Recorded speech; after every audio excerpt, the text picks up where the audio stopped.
समस्त बंधु मानक समस्त भद्र व्यक्ति मानक मोर हृदय नमस्कार।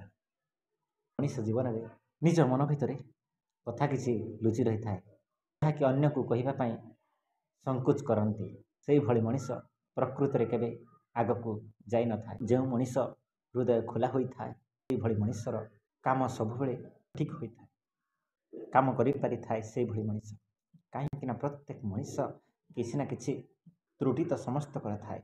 जो मनीष ठीक करि थाए सही मनीष अन्य को केवे कहि न थाए।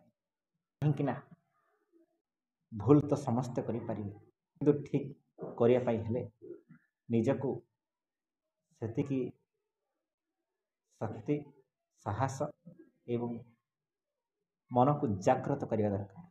जहाँकि आपणक मन भितर गोटे काम करने पूर्व निजको अनुभव करने को पड़ो।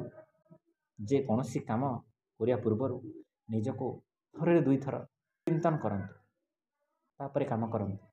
निश्चय भाव में आपण कार्य सक्सेसफुल हो पारे।